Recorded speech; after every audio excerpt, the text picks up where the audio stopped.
dinner na naman guys. So magluluto ako ngayon ng escabeche na galunggong. Dahil mag-Holy Week na, medyo listen tayo sa pagkain ng karne. Kaya yan, i-prepare ko na siya. Ewan ko lang, hopefully aabot ng Holy Week, pero I guess hindi aabot kasi pag ganito niluluto ko guys. Pinapapak na yan ang anak ko sa kanang asawa ko. So, tingnan na lang natin. So, yan. Magluluto na tayo for dinner. Nakaid ko na yung ating isda ahead na time. So, pinadamihan ko siya guys ng suka kasi ginagawa ko ulam din ng suka. Pinadamihan ko talaga siya kasi sinasabaw ko siya. Sabaw pa lang. Sa akin. So, ayan na nga. Napaka-easy lang.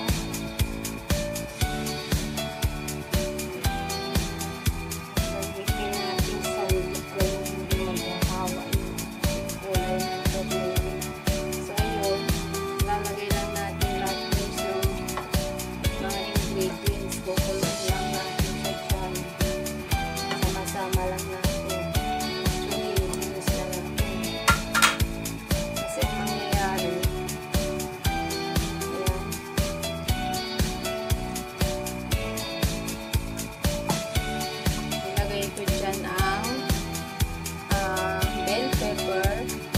Garlic, turmeric powder, turmeric na fresh, ginger, carrot, onion. Yan, kukuluin lang natin siya guys para lumabas yung kulay ng ating turmeric. So ayan na, nagkukulay na siya na orange. So yan, as you can see, hindi masyadong pa rin yung ating vinegar, yung ating suka, nakukuntian pa rin ako. So baka later mag-add pa ako. Use na natin itong 350 ml na suka. Kasi sa akin, sabaw na talaga yan.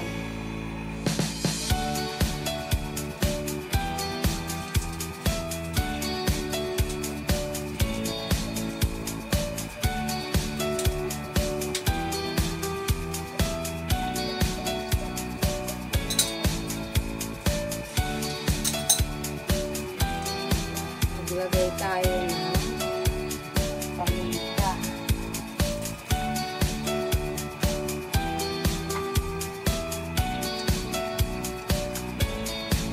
Usually, yung crack lang yung nilagay ko para meron pa rin siya nakikitang buo. Yung buo na ano. So, ayan guys, antayin na lang natin siyang kukulo hanggang magkulay. Mag-add na lang tayo ng turmeric powder para mas colorful pa yung ating escabeche. So, ayan na. Medyo nagbo-boil na siya. Mag-a-add tayo ng turmeric na powder pang dagdag sa ating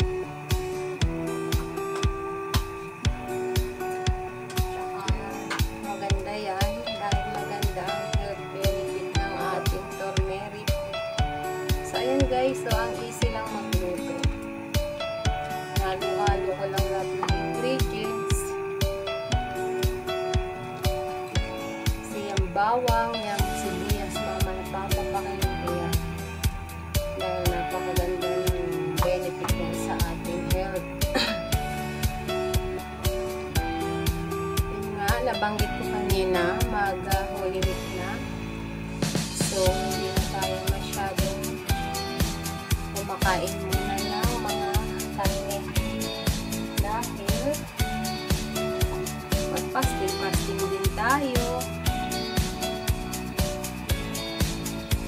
So, ayun na. Maglalagay tayo ng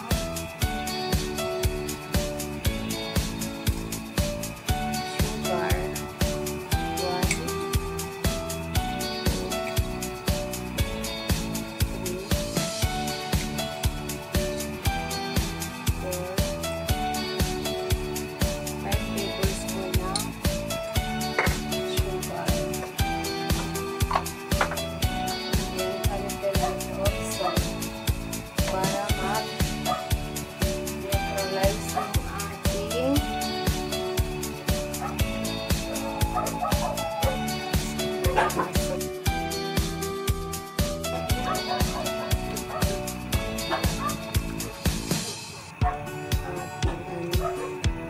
Dapat to maging sweet and sour ang kanyang taste. So medyo hilaw pa yung ating carrots at saka ating onion. So ito lang natin siya sa okay. So kaya na nga siya. Indication na pwede na natin ilagay isa-isa yung ating fried na galunggong. Tandahanin natin kasi matatanggal yung kanyang mga head.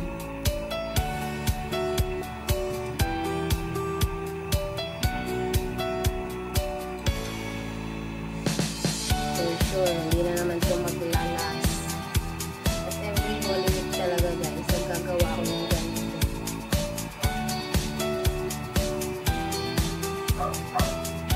Para ma-preserve ko lang siya. Hindi na tayo masyado nagluluto pag panahon ng Holy Week. Thursday and Friday.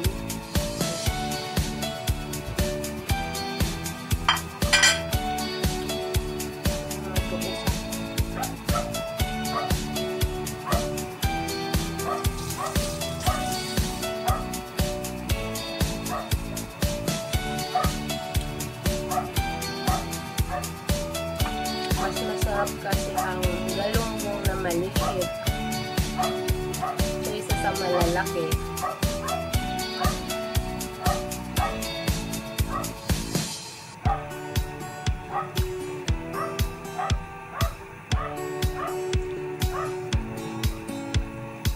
So kaya dapat pinipressure cooker pa nga to para lumambot yung kanyang tinik. At since pangkain lang din naman, pang konsumo lang. So, ayan.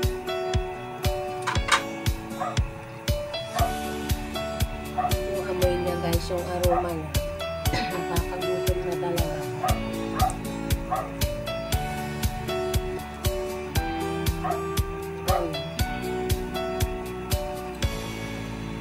Nilubog natin sa suka. Nung araw, nung bata pa ako, sa probinsya, dahil wala namang mga refrigerator nung araw. Para mag-preserve ng ulam, yung binabaon sa school, nag-aaral ako. Ganito, maglalas nito guys ng 7 days na wala sa ref.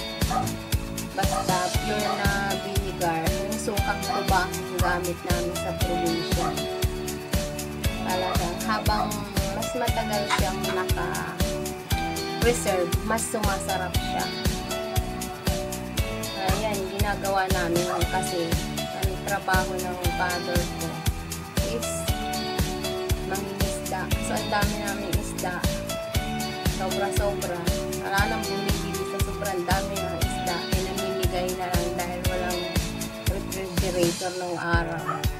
Meron ka ng dinaing, may binuro ka pa, may prito ka pa. Ganon nung araw.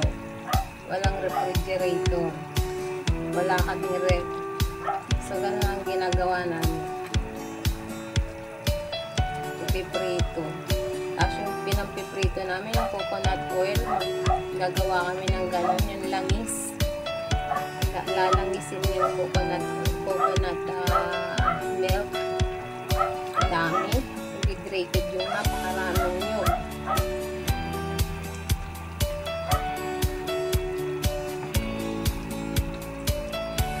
Tapos gagawin siyang mantika.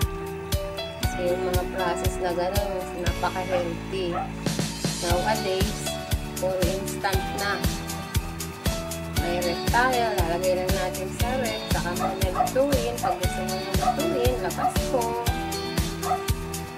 Ito maglalast to na 7 days.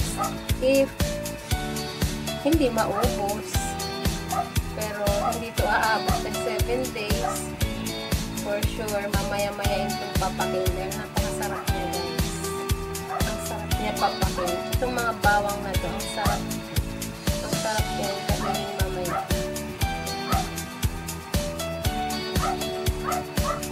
Ayan. So, ayan. Medyo kukuluan lang natin siya dyan para lumambot yung kanyang mga tinik. Dahil hindi tayo gagamit ng pressure cooker. Mano-mano ang ating pagpalambot. Tsaka medyo pasip-sip natin yung kanyang liquid para maluhod yung lasa. Cover natin siya muna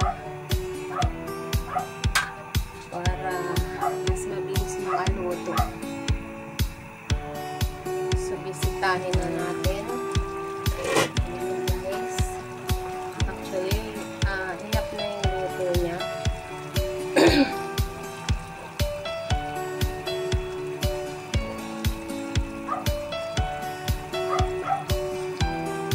Pero, babawasan pa natin yung ating sabaw.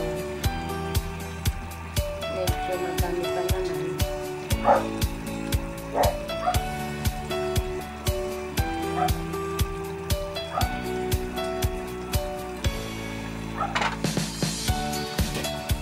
Okay na to. Okay na to, guys. As easy as that. Nagawa na tayo ng escabeche. Palalamigin lang natin. Hindi na natin siya ilalagay sa rib kasi maninigas po siya pag malamig. Ilalagay lang natin sa tight na container ito pagka lumamig. Okay. That's all. Thank you. Ayan na, guys. Ito na yung ating escabeche na galunggong. Sana umabot siya ng Holy Week for sure, pero